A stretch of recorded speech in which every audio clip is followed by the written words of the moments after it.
All right, welcome everyone. We're just going to give everyone a minute to get logged in. I see the participant count going up very quickly.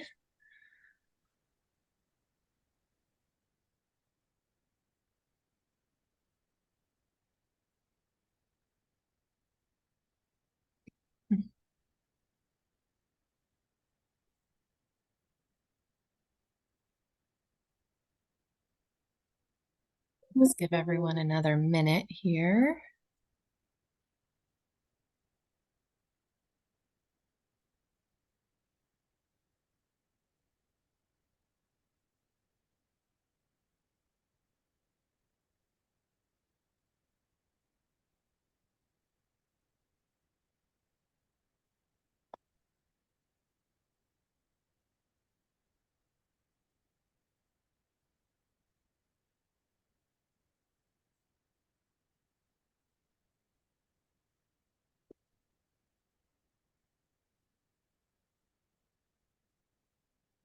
All right.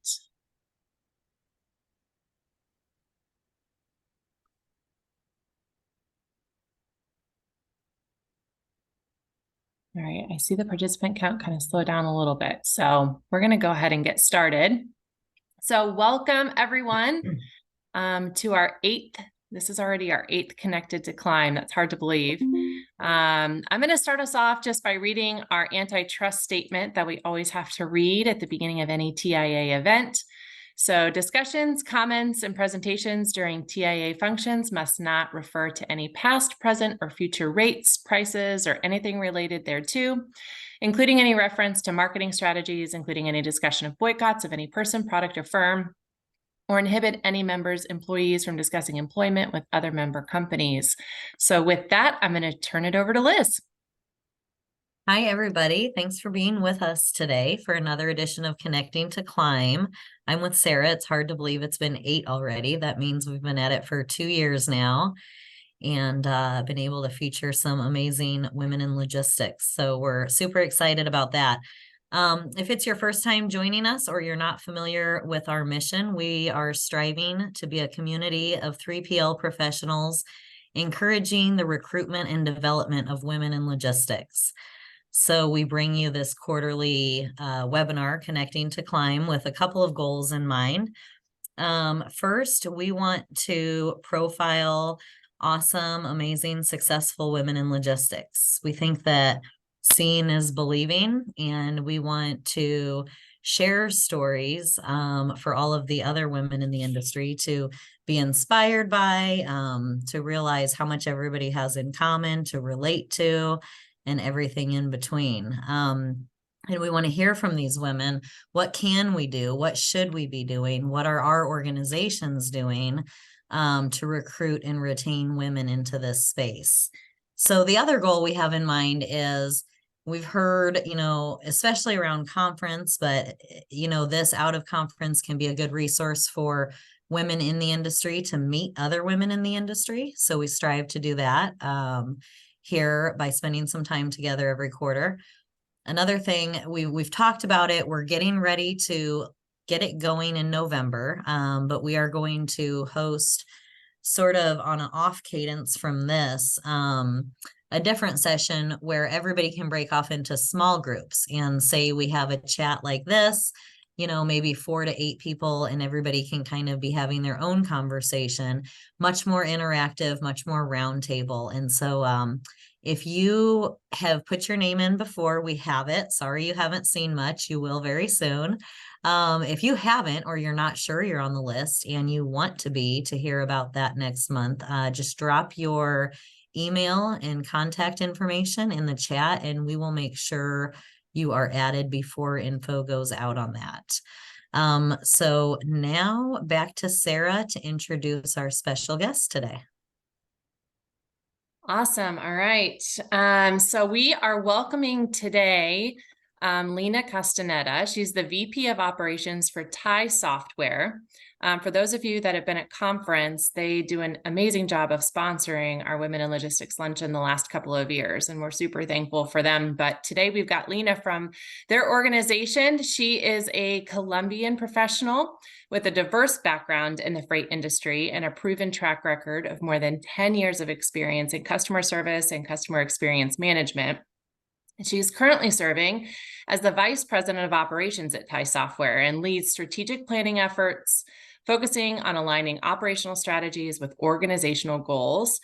In her prior role as the Director of Ops at TIE Software, she oversaw the support, onboarding, training of teams, really driving productivity improvements, implementing innovative technologies, and just demonstrated a lack overall of just analyzing productivity data, forecasting trends, and industry awareness. So before that, she served as Client Success Manager, leading onboarding and client success teams, and just overall enhancing customer experiences. So we're excited to hear from her today, as she enjoys really contributing to discussions like this that really shape the future of the 3PL industry. So we're excited to have you. Thank you so much for joining us today, Lena.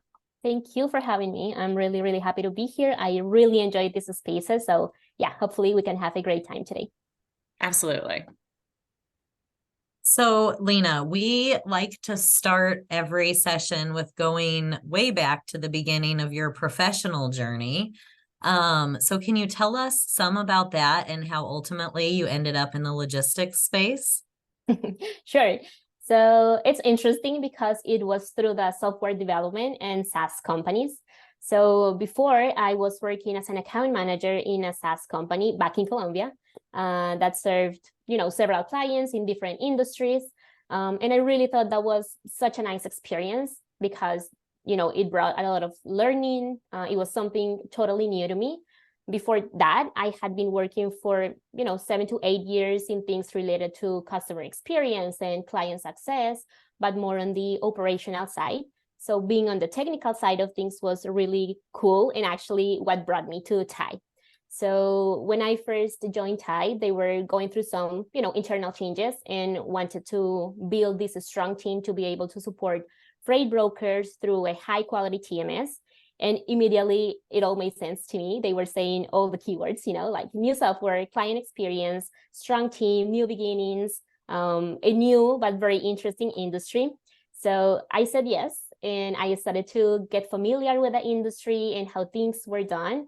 I do have to say that the falling in love process for me was kind of, gradual, we can say, because I came from a different background, working with different type of people. But yeah, I always, have enjoyed learning new things and putting myself into these uncomfortable situations because I know there's always something way better that comes with that.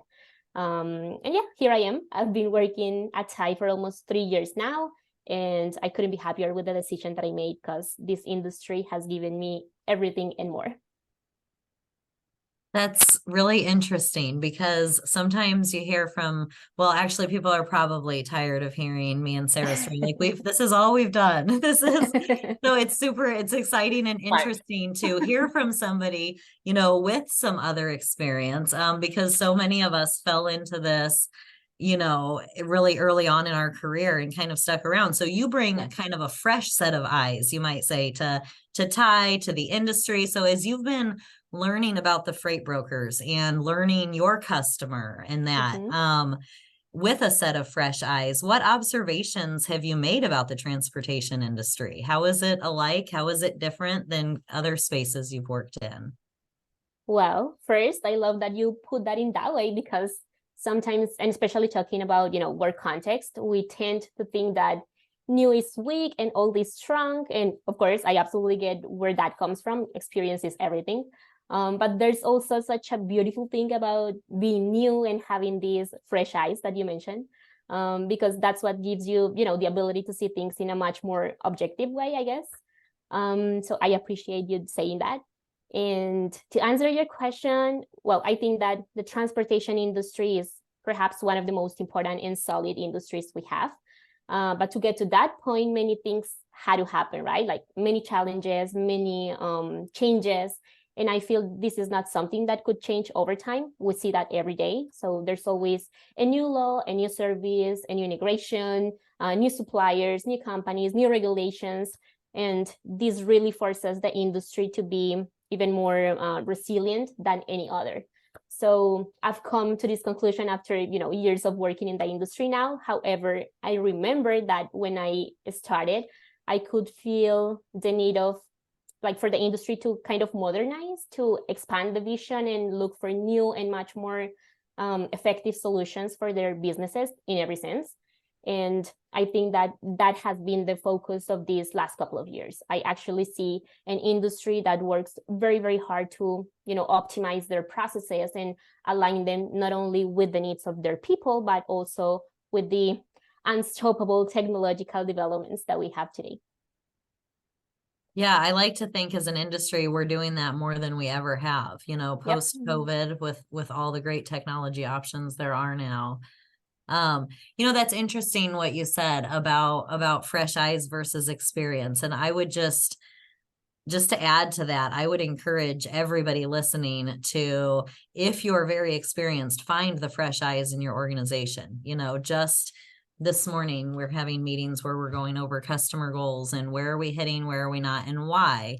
So really sort of general basic type conversations. But there's a few people who have been here, in the industry, maybe for a year or two. And it's like, well, wait, what did you say exactly? Why did you say that? What did you mean? That is probably better info than maybe you even know, but let's take that kind of fresh perspective. I've never heard it that way. Let's combine it with what I know and see where that takes us. That's really, really, really interesting. I think everybody could use both, right? Probably some good experience and some fresh eyes. That's how we grow together. Yes. Absolutely. And taking those past experiences that you've had and really bringing them into the industry, I think is super helpful. Like you said, to be able to offer new insights to things that Liz and I probably don't see anymore after having been in the business for so long. You kind of forget. Yeah, that's right. Yeah. So who in the industry has inspired you in your career? Can you share a little bit about what you've learned from them? Well, there are, of course, a lot of incredibly talented and intelligent people in the industry.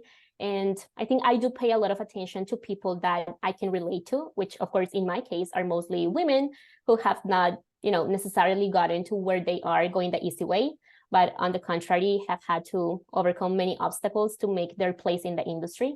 So regardless of, the role or the title, I really get inspired by the strength and the discipline of these women that we see every day doing the best they can. And well, yeah, I think that it's not about one single person or what title or one role, but more about what these individuals represent. Mm-hmm. Yeah, absolutely. Is there anything specific that you can really pull out of those conversations, or how you maybe went about learning from them? I know that's sometimes such a challenge for us as women in this space, is asking other people to be a coach or a mentor. Right. Can you talk a little bit maybe about how you did that?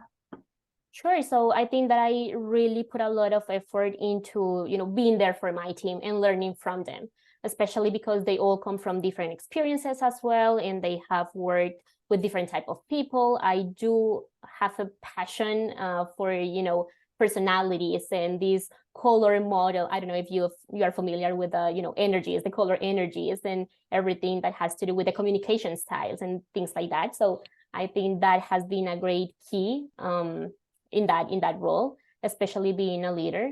And well, I've learned from them basically to be strong, and to believe in myself and in my capabilities, and to understand that it is not a coincidence that I am where I am today, and to see this whole opportunity, especially being in a leadership position, as an invitation to, influence in a positive way the lives of the people who work with me. And in the same way, they just inspire me every single day to be my best version. Mm-hmm. That's really cool. That's very cool. I know all of us, especially when we face challenges in our careers, it's really helpful to have those people around you that can really help support you or talk through things or, bounce ideas off of. So because I know everyone on this call faces challenges at some point or another, especially when you're in logistics. What are some of the challenges that you have faced, and what have you done to maybe overcome some of those? Well, it's funny that you asked because I asked myself the same question this year. So just for context, when I came back from TIA conference in Orlando back in April this year, I was, super excited, telling my husband about everything, the experience, what we did, the conversations with customers, the Women in Logistics launch, all of that.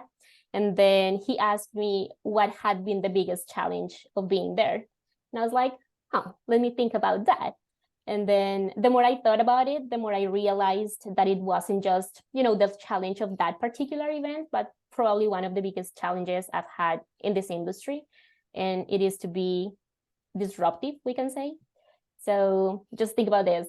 We know that historically the industry has been mostly, male dominated, and that it has a well-defined culture and personality, a well-defined environment, a well-defined structure.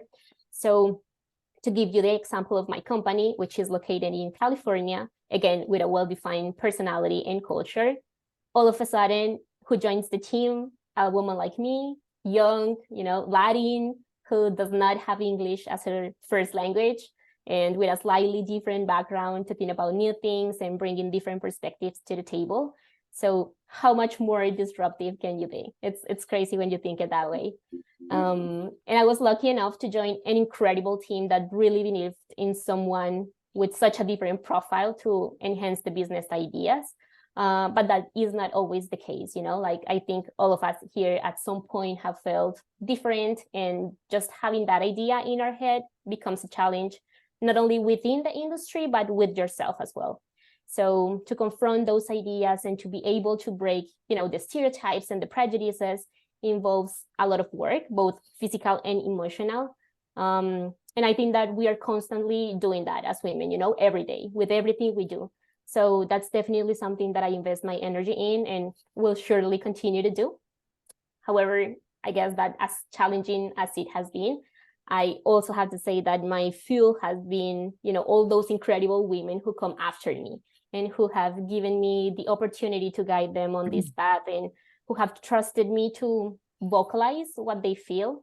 And there's nothing that makes me happier than seeing them empower themselves too and take on new challenges and grow by my side.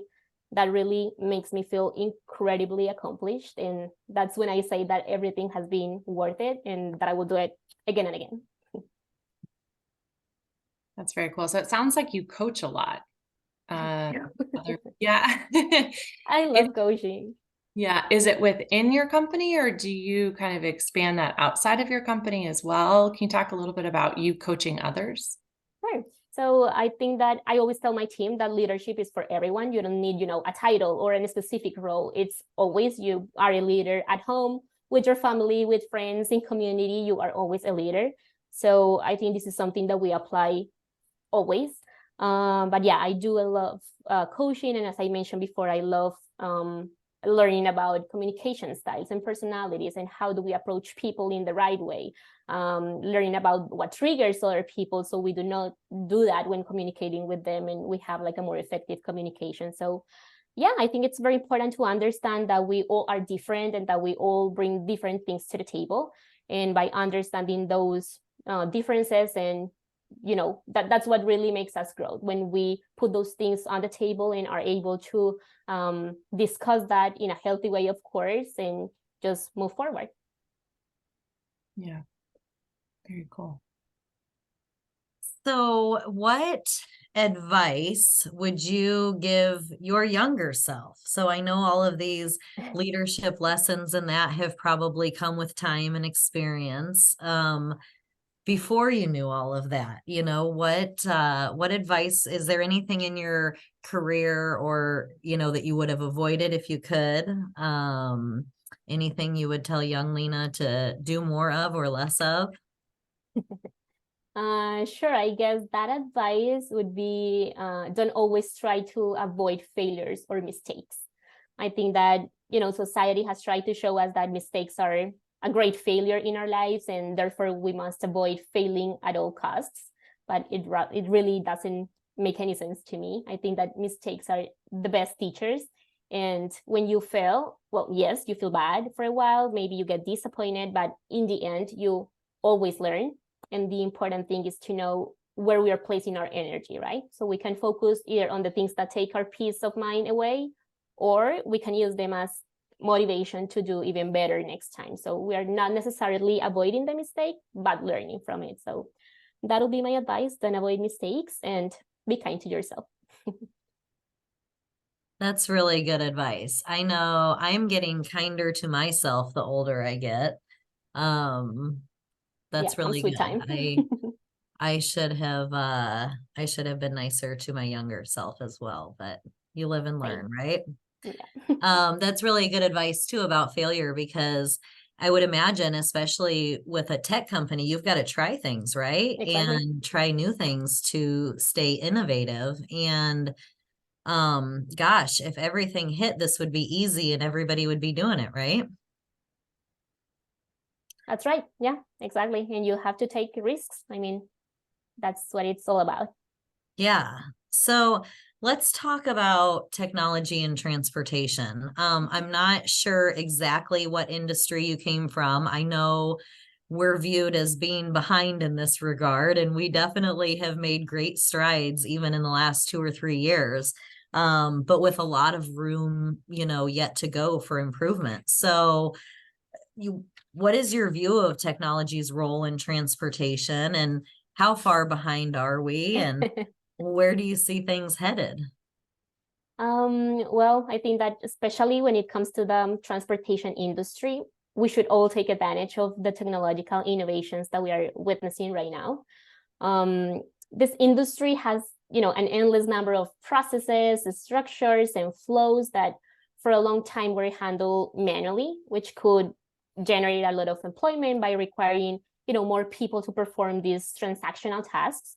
But on the other hand, we were not kind of balancing the workload or helping to reduce this additional effort from employees. So looking ahead, it's likely like that technology will continue to play a fundamental role in, shaping the future of transportation. And this is not because, all of these new developments and AI are coming to remove roles within companies. That's not what is happening. But what they really do is to allow the same number of people who were doing manual labor to no longer have to dedicate their entire day to do that, but to focus on other type of activities that are, more useful for the growth of companies and revenue generation. So I think that tools are out there, and now it is up to us to go get them to make our businesses even more efficient. Yeah. Are brokers doing that fast enough? I guess maybe They're you getting see there. Okay. Yeah, they're getting there. You can see like the effort that they are putting into that. And for sure, for example, for us that are, we are a software development company, and we try to accomplish all of those goals for brokers to have more tools and more resources when serving their clients. We see the need in this, the sense of urgency they have in order to get more tools and be more resourceful when it comes to technology and innovation and AI resources, so to facilitate the daily tasks. So I do think that the effort is there, and yeah, we're for sure getting there. We'll need as much help from smart people like you as we can get. That's for sure. At least I will. I'll speak for myself there. I'll speak for myself. Just gonna say, I feel like we all still feel like we have a long way to go, right? I know I do. I get through the finish line like ever. And I know, Technovations is this week for TIA, and there'll be lots of discussions about that. But it's interesting, like even, I don't know that it matters how big or how small you are in this space. There's always room for improvement, and you never feel like you've got it all figured out. That's for sure. Yeah. And the finish line moves, right? Especially when we're talking about all technology. Once right. you fall in love with something and get it figured out and get it integrated, then you've got your eye on something else, and it's like that looks really nice as well. And now that finish line just keeps moving. Something Yeah. that we always tell our customers is we know change is hard and transitions are hard. So we're talking about a TMS in this case. So moving, from a different TMS to a new one with, other capabilities and other features is hard. And we are going to have challenges, but the thing that they have to know is that we will be there for them. So whenever they need that help that you are mentioning, we will be there. We will be, those advocates, and we will be those advisors whenever they need help. So they don't have to worry about the change. It's hard. It's going to be hard for sure, but we will be there to support them. Yeah, I would imagine on the sales side, that's probably a big objection or something to overcome there. I've got like a local marketing company here in Nebraska doing some work for me, and they did a really, really good job of kind of setting my expectations in that way. Is that important for you guys as you're integrating with a new broker to in helping them work through that, really helping them understand what it's going to look like and what's I guess I just went through a TMS change, you know what I mean, a year or Okay. two ago, and just kind of thinking through the process, that would be a task to, even if someone realizes they need a change, you've still got to make that final push. And is there enough pain, enough motivation to Right. tackle all of this change? Right. Yeah, you have to show what's the added value, like if you are doing this, is of course because you have some operational needs, but this is, well, for example, in our case, what we bring to the table, and this is how we are helping with, automating your processes so you can focus on other type of tasks that help probably more to your revenue or your growth, things like that. And for our onboarding team, for example, we try to, divide our processes into training first, then data migration, and then automation, because it has to be a process and it has to make sense for customers. So number one, training. Of course, we have to facilitate the way they learn about the TMS. We have a great LMS, which is a learning system in which they can go through courses to understand how the TMS work, all of that. And now that they know how it works, let's move to data migration, which is another, pain point. So let's bring all of that information over. Let's integrate with the things that you had before, all of those vendors that you are already working with. We can make that happen.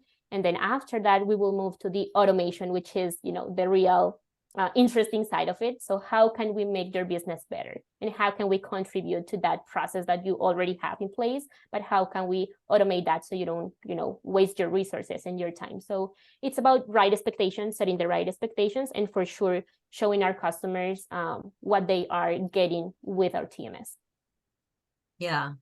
And that's a tough sale sometimes when it's like there will be pain before the other side, but we're gonna get through the pain together and see something on the other side. I think that's one of the things my marketing company really impressed me with, is like they came in and were just very straightforward. Hey, you're gonna love us for like a month, and then we're gonna have a month where it's gonna be like and then we're gonna get back on track, and in 3 months you're gonna be really, really. And I kind of thought it was odd, but at the end, it's like they did a really good job setting expectations with me. They prepared me for this bit of pain that a new partnership might bring. Because especially like when you're investing in a new TMS, you don't want to cut cords because of a little bit of pain. Nobody does, Exactly. So exactly. And that's such a good point, because we tend to think that we have to sell this, beautiful system, that it's all about sunshine yellows, and that is not the case. Again, change is hard, transitions are hard. So we have to get that clear expectation and just know what it's about to come so we can work together. Yeah. And I hear you talk about the customer experience. So I can see why Ty wanted you in that role, thinking about the customer experience, because it does come down to a lot of those little details and just understanding where they're coming from, for sure. Yeah, understanding their needs, it's crucial. Especially in our space, I feel like there's just such an evolution of new technologies coming out. And sometimes it's like, well, to your point, Liz, like you're like, oh, now I want to go fix this problem, or, oh, I want to go try these things. And sometimes you just have to do it. Sometimes you just got to try some stuff, and to your point, Lena, of not wanting to make mistakes, like you're going to make mistakes along the way and choose some things that may not be perfect, but that, you need to change direction on or make a different decision on. But I think in our space, especially right now with how fast things are moving and how many new things are coming out, you got to start trying some stuff, in time. So Yeah, Sure. just find the right partners. Challenges. That's right. Exactly. Just got to find the right partners who really care about your experience with their Exactly. product, right? At the end of Exactly. the day. Yeah. Mhm.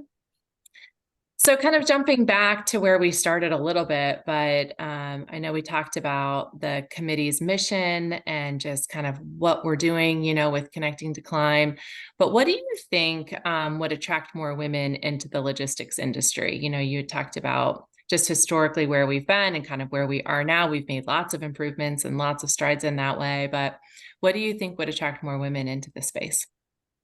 Well, I think that initiatives like this play a very important role because they open the space for these kind of conversations in which we can be, why not, vulnerable and talk about our own challenges and difficulties, but also share our achievements and what we're doing. And in this way, we can motivate more women to join the movement. And I think that sometimes it is easier to trust something when you feel you can relate to what you're hearing and seeing. So this exposure and these spaces that the committee and the whole organization coordinate are key to attract more women who are smart and strong and ready to take on the next challenge.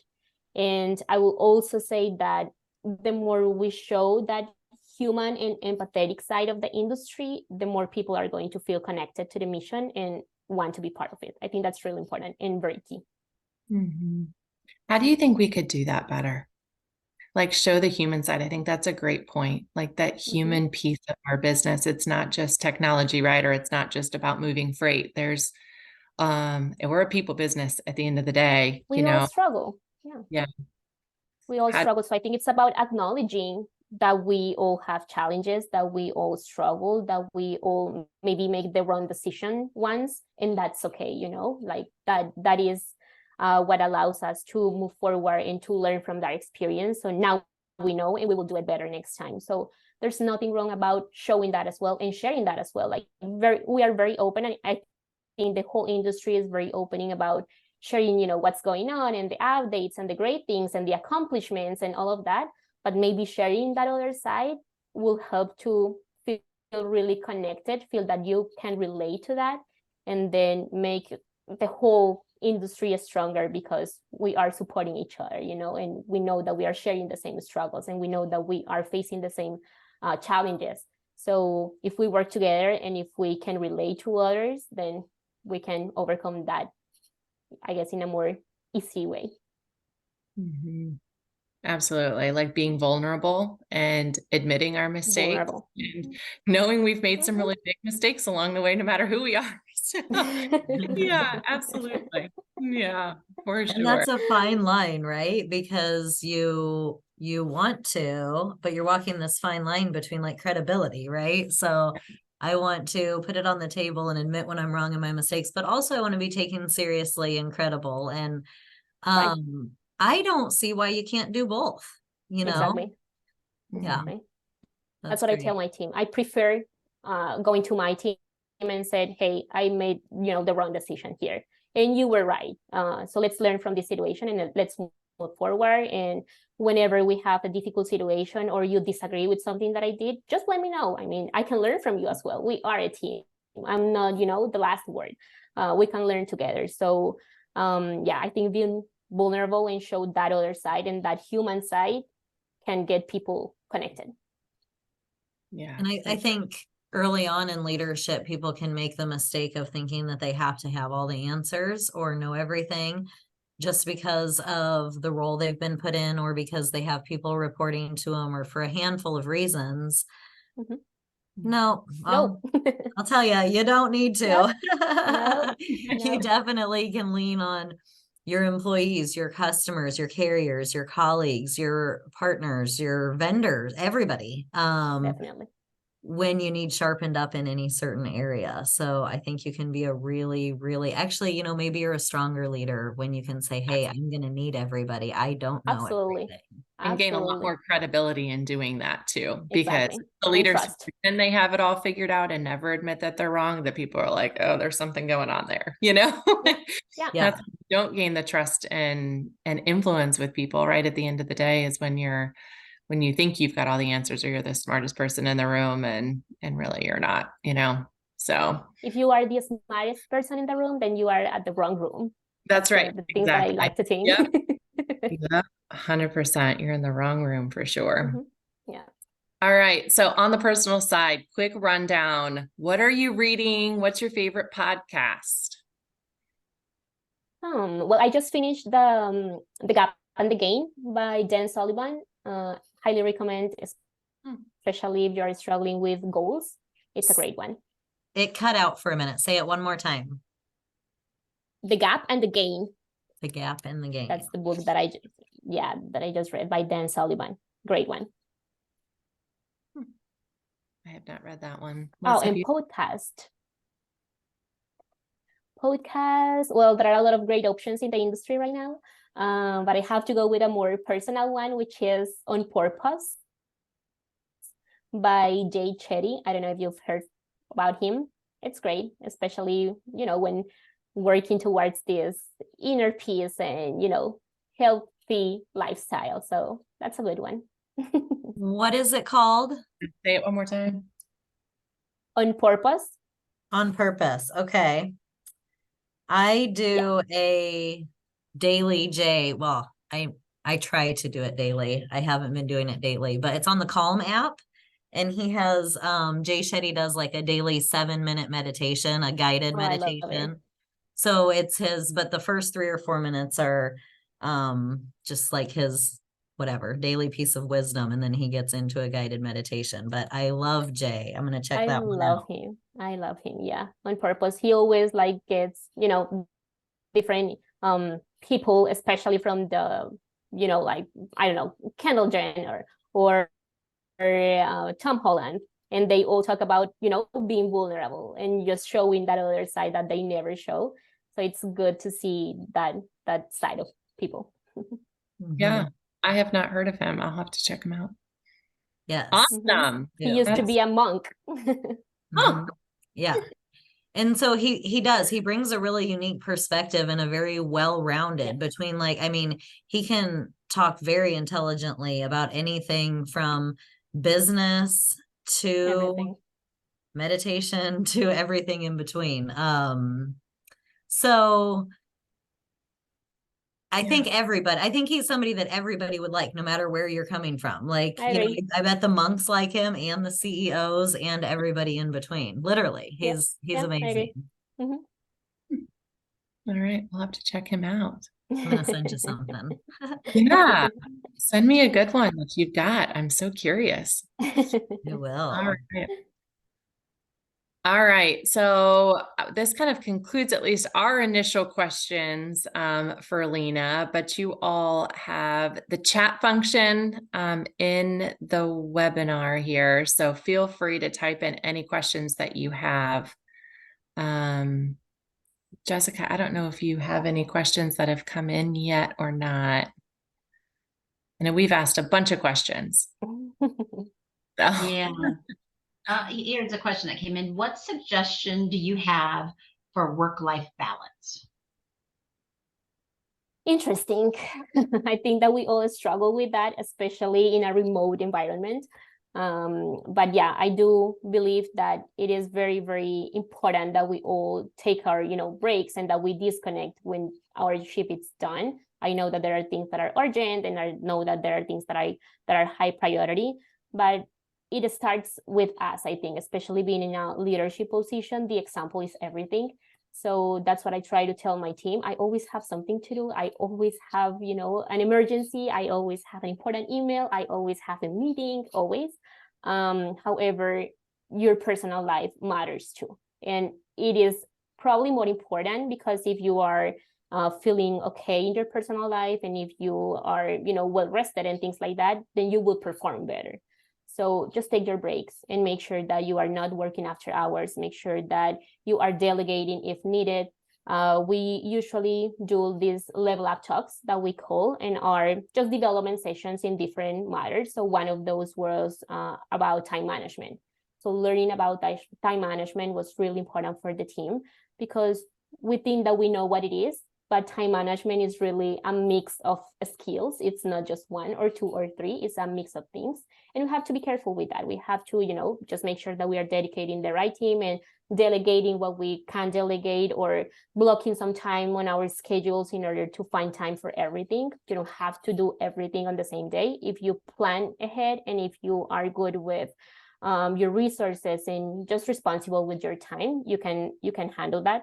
So yeah, I will say learn about time management and respect your times. It's very important. Yeah, that's good advice. I would add, like, write yourself the first check. And I'm still trying to get better at this, but for some people, it's getting their exercise in first thing in the morning because they know if their day starts, they're never getting back to it, or whatever it is.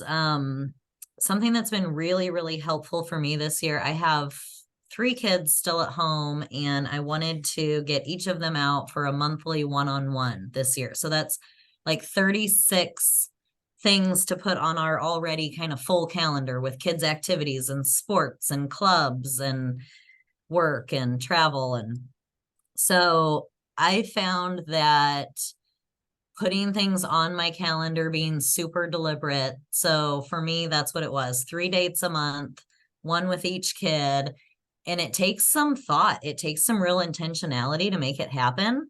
But I know, like, making my brain go there and being super intentional, I don't think it will be a New Year's resolution or a goal next year. I think it will just more naturally happen because it's helped me get in really good habits with it.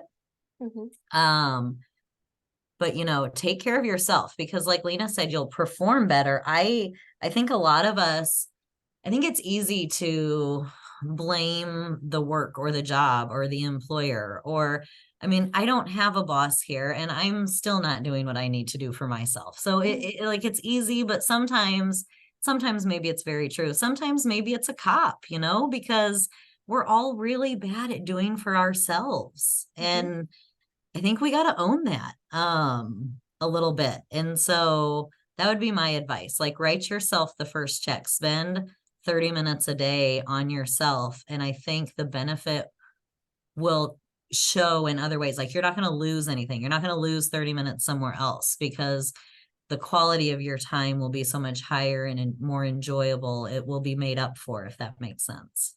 Yeah, I agree. Yeah, Liz, that's a great point. And I know I've heard you ladies say before many times, and I feel this too, setting boundaries. Like, I think we think as women, we have to take care of everything, especially being in a leadership role. And I was just talking with Sarah before the call, with you ladies who have children, and Liz, you just mentioned you have 3 at home. Sarah, I know you do. I'm awestruck in how you guys balance it. It's enough just to balance work and a husband and pets, and then layer in kids. So what I found was setting good boundaries. And I've heard you guys talk about that before. We do have another question that came in. It is, you mentioned earlier about walking the line between taking responsibility and remaining credible. Can you elaborate on that? I think that was me. I think what I had meant to say was between being vulnerable and being credible. So I just think that that's kind of what maybe holds us back sometimes from saying that we made a mistake or we don't have the answers. I think at that time we were taught, Lena had mentioned, don't be afraid of failing. And so that was kind of the context. So I guess to elaborate, what I was trying to say was, I think that's what holds us back from being vulnerable and saying that we don't have the answers or that we made a mistake, is because we're in a leadership role. We want to be viewed as credible. So that's a thin line. If you're too vulnerable, are you still trusted and credible? I think that's what I meant. Yeah. And I think that being vulnerable is the first step, but then for gain credibility and trust is just showing that you learned from that, right? From that mistake. It's okay to make mistakes. We are going to make mistakes, but just showing that we acknowledge that and that we did something about it, and then now we're moving forward and doing something better. That is credibility right there, and trust for our people. So just show that you take actions. And I think that really sets an example for our teams too, to be able to do that as well. And I think that's such a great way to kind of let the guards come down, Right. to collaborate better and to come up with better next action steps so that maybe that doesn't happen again, or that we can find a different solution for when it does, or whatever the case may be. But I think as leaders, we all set the example of doing that. It's easier for other people to do that and come up with better collaborative solutions as well. Absolutely. Yeah. And how we facilitate all of that goes a long way for our organizations too. Absolutely. Mhm. Next question, how did you break through the maleness of the industry, and what did you do to help add your outside experience from transportation to show you can use that experience to be successful in the industry?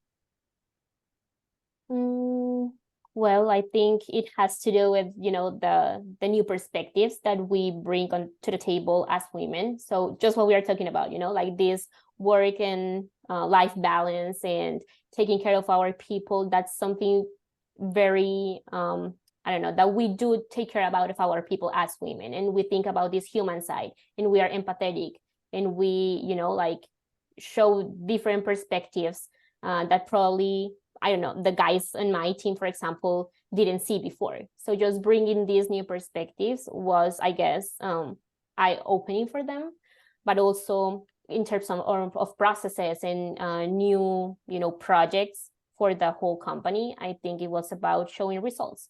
So I know that this worked before. I worked, in a previous company, this worked, maybe we can try it here and just show results. And again, if it doesn't work, that's okay. We are trying, we are making mistakes until we find the right way. But yeah, just make sure that you are following up on the progress, and that you set very clear goals. I think that goals are the key for your whole company and your whole team to understand where you are and what's your, what you want to accomplish.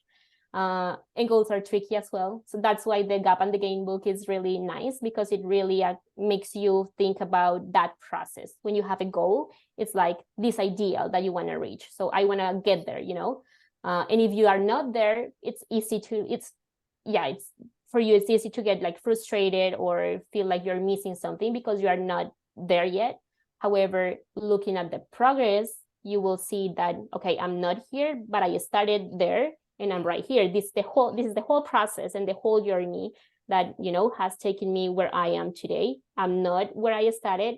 Again, I'm not where I want to be, but I have made some progress. So having clear goals and clear expectations on what we want to do, it's really helpful.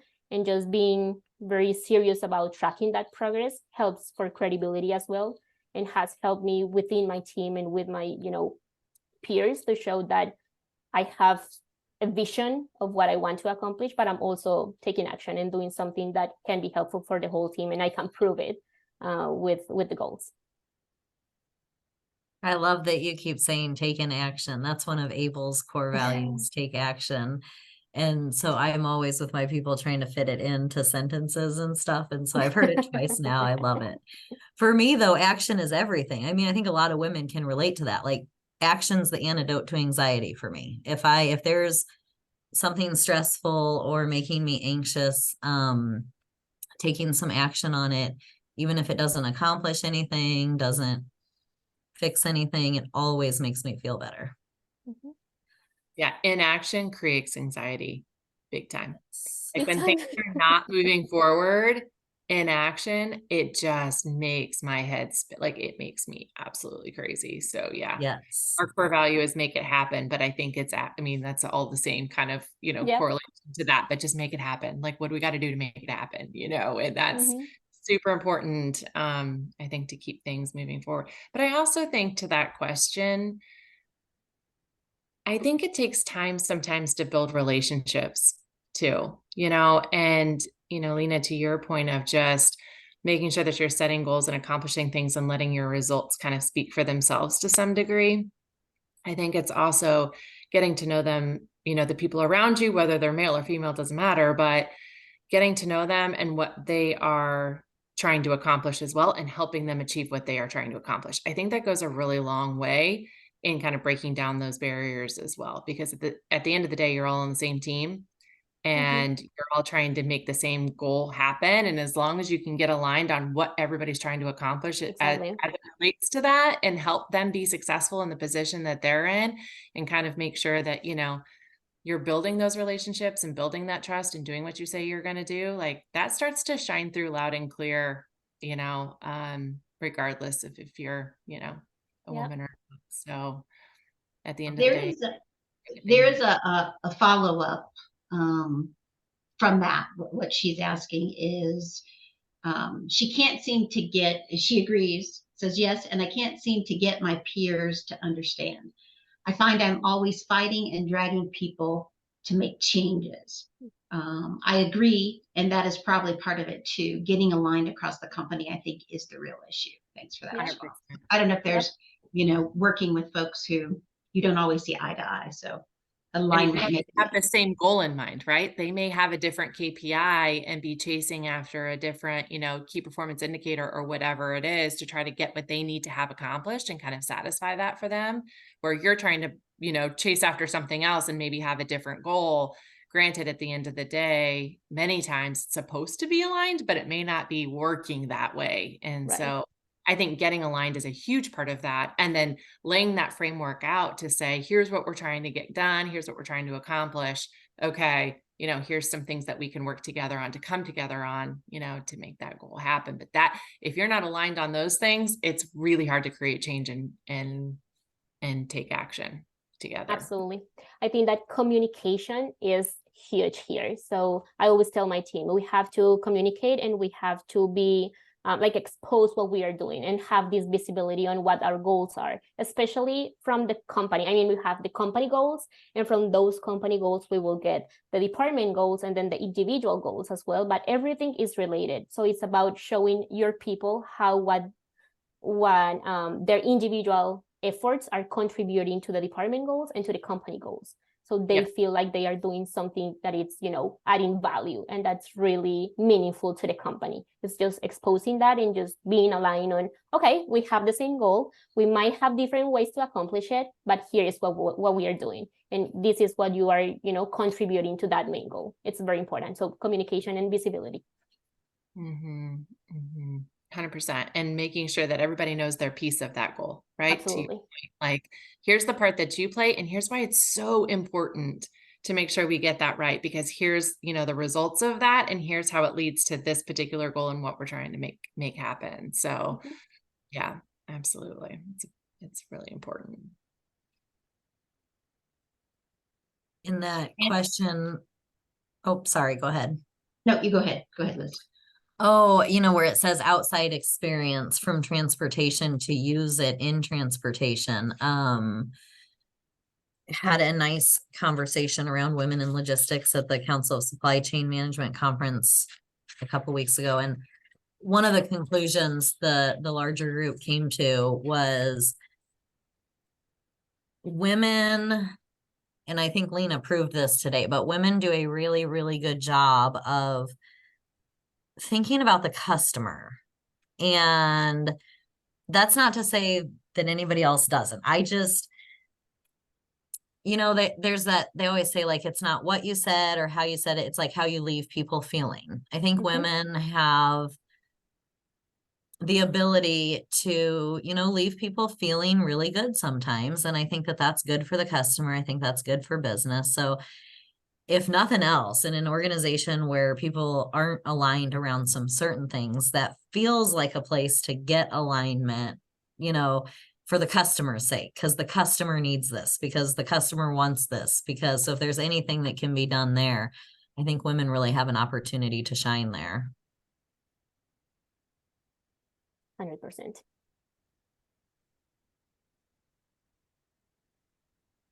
And that was really the last question. There was a comment from Jennifer, just sharing comment on the last topic, was explain the why is a big part of that. Like Lena said, it's all related. Sometimes connecting the dots is super helpful, which feeds in with Sarah, what you were saying.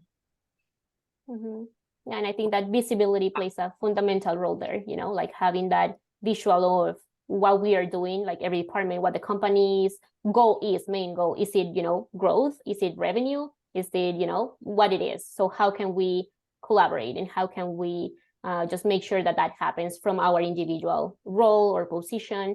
So having visibility of that, it's key for connecting the dots. In a book I just read recently, they said you have to share the why because your fresh eyes, that wasn't their words, but that's what we use today, will expand on your why. So for example, as a leader, if you just say, hey, I need those reports by Monday at 9, you're going to get, well, hopefully you're going to get the reports by Monday at 9. But if you say, hey, I need those reports by Monday at 9 because I'm meeting with ABC and we're going to be talking about XYZ, the person putting together those reports might very well have heard something about ABC or XYZ a couple of weeks ago that would never be on their radar to share. But here, because you shared the why, oh, they know something and they can contribute more to that kind of discussion than you even realized. So that's interesting, since we talked about fresh eyes in an old space earlier, kind of along those same lines, like sharing the why. People will contribute more than you ask, I guess, is what the takeaway was. Awesome. Yep. Well, we are running out of time unless somebody has something quick they want to pop in the chat.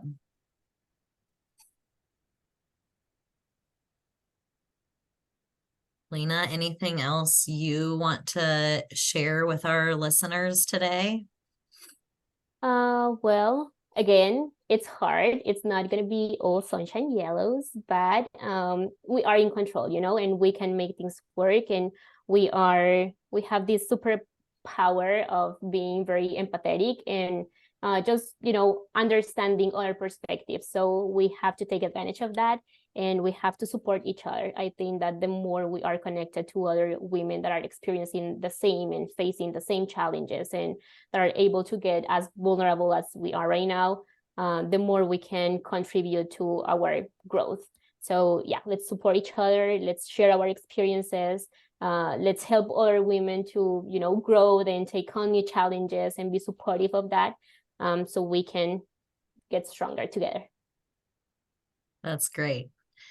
Well, thank you so much for joining us today. And thank you everybody who joined us over their lunch here. We appreciate you being here with us and being so active in the comments. Best guess ever. Love that one. Yes.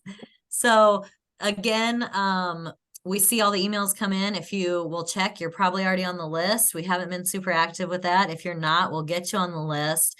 We will be sending something out by the end of this month with a date and time that we're looking for volunteers to meet next month. In that November meeting, it will just be a planning session for these upcoming sessions. So that meeting will be open to people who are willing to volunteer some time over the next year to the committee. And we will look forward to hearing from you. Thank you, Lena and Ty, for sponsoring the Women in Logistics lunch. Again, in 2024, we will be super excited to see you in person there. Yeah, of course. Thank you guys for having me, and thank you to everyone who joined. I loved being here. Yes, thank you so much, Lena. It's been such a great discussion and just kind of getting into a lot of different topics, which is always so helpful for everyone too. So it's so great. It's so much fun. It is really so. Yeah, thank you. And this time is all about connecting, you all. I mean, we got so many great chat questions and things too, but this is really all about connecting. The session that Liz talked about, it's going to be about connecting even more and making it more open forum so all the participants can participate a little easier. So I just wanted to remind everyone too that we have the TIA Connect, where you can find the Women in Logistics group on the TIA platform that's called TIA Connect. So if you want to stay connected there, feel free to do that as well. And our next Connecting to Climb is going to be January 16th. So mark your calendars, January 16th at the same time, 3 p.m. Eastern. And we are going to have Kendra Tucker, who is the CEO of Truck Stop, as our guest on the next one. So be looking for that information when Jessica sends it out at the beginning of January. So until then, mark your calendars for January 16th, and we'll see you all later. Take care. Have a great one. Thank you, everybody. Thank you. Have a good one.